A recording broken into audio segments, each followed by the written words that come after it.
जय हिंद। चलिए आज अपना लोग फिर सीखते हैं नंबर सिस्टम का आगे का सवाल। इसके पहले डे 1 से लेकर डे 4 तक बता दिया गया, उसका लिंक इसके डिस्क्रिप्शन में दे दिया जाएगा। चलिए देखिए 1 नंबर सवाल कहता है 3 अवाज संख्याओं का योग 100 है। यदि इनमें से एक संख्या दूसरी से 36 अधिक हो तो एक संख्या क्या है। ठीक, 3 अवाज संख्या का योग कितना दिया 100। चलिए मान लीजिए दूसरी संख्या x, तो पहली x प्लस 36, क्योंकि यहाँ पे दिया हुआ एक संख्या दूसरी से 36 अधिक है, दूसरी से 36 अधिक है, तो दूसरी मान लिए x, तो पहली हो गया x प्लस 36। अब इसमें तीसरी मान लीजिए संख्या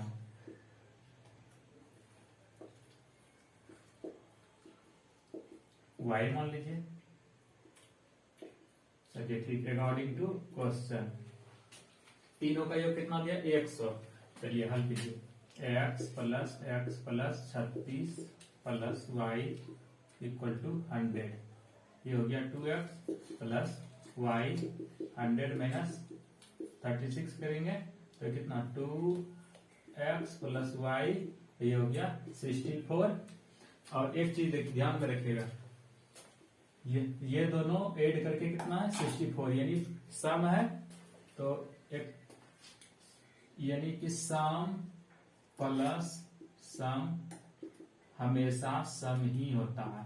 ठीक, एक तो ये रखना है प्रोसेस, सम प्लस सम करेंगे तो सम ही होगा, पहला ये हो गया। और जब भी 3 अंक जोड़ के कोई अभाज्य संख्या अगर सम हो तो उसमें 2 अवश्य होगा। कोई भी लीजिए, कोई भी अगर 3 संख्याओं का योग अगर एक सम संख्या आ जाए और तीनों अगर अभाज्य हो तो उसमें 2 हमेशा अवश्य रहेगा। तो इसका मतलब y का मान 2 अपने मन से ले लेना है। ठीक, तो इसका रखिए अब, तो 2x इक्वल टू 62 होगा, क्योंकि 2 इसमें लेस होगा इधर आके। अब इससे इसको कटाइए 31, x का मान कितना आ गया 31। ठीक, तो x का मान क्या मान लेते हैं, दूसरी संख्या x, तो पहली संख्या x प्लस 36, तो ये x का मान रख देंगे यहाँ पे, यानी कि ये कितना हो जाएगा 31 प्लस 36, यानी कि 67। ये हो गया आंसर, ये डी नंबर। 2 नंबर देखिए क्या कहता है 4 अवाज संख्याएं चढ़ते क्रम में ली गई है, जिनमें से प्रथम 3 का गुणनफल 385 तथा अंतिम 3 का गुणनफल 1001 है। इनमें से अंतिम संख्या कौन सी है। 4 अवाज संख्या चढ़ते क्रम में, जैसे मान लीजिए A B C D, यही मान लीजिए ABCD है तथा 4 अवाज संख्या चढ़ते क्रम में ली गई है, जिनमें से प्रथम 3 का गुणनफल 385, ये तीनों का गुणनफल जो है 385 है। ठीक, प्रथम 3 का, और आगे फिर का अंतिम 3 का गुणनफल 1001 है, और अंतिम 3 इधर से अंतिम 3 का 1001 है। इनमें से अंतिम संख्या कौन सी है। तो ऐसा कीजिए, इसको जो है BCD बटे ABC कर दीजिए।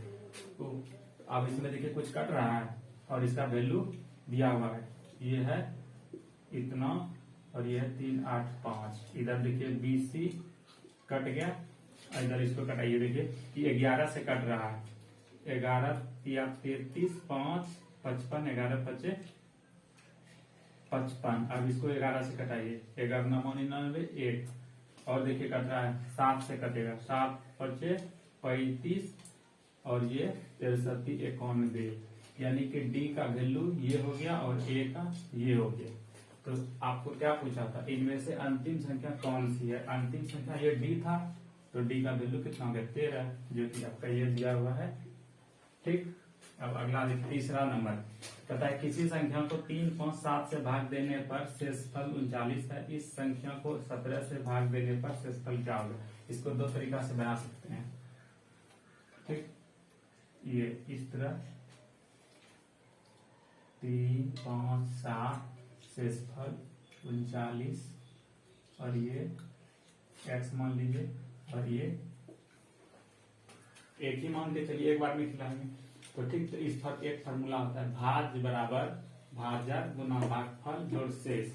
ठीक, तो इससे आपका x का वैल्यू आएगा 357 गुना 1 प्लस 39। ठीक, ये वैल्यू जो आएगा कहता है किसी संख्या को इतना से, ये संख्या आपका निकल जाएगा।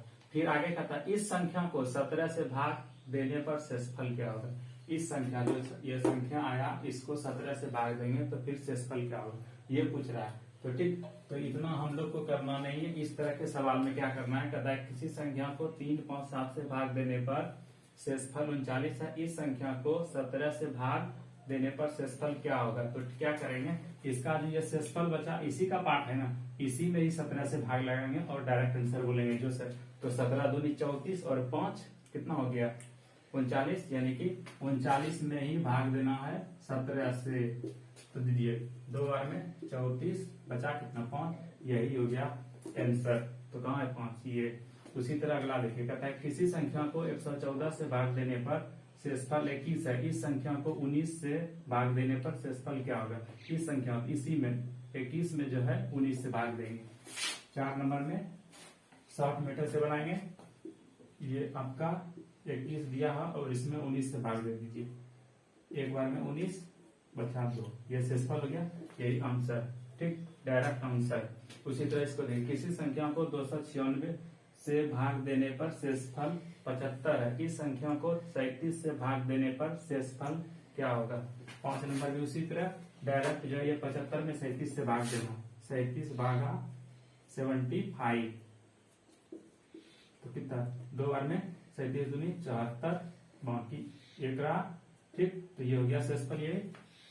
ठीक, इसी तरह इसको शॉर्ट में बनाना है, डायरेक्ट क्वेश्चन देखना है और आंसर बोलना है। ठीक, और पसंद आए तो लाइक, सब्सक्राइब और शेयर करें। थैंक्स।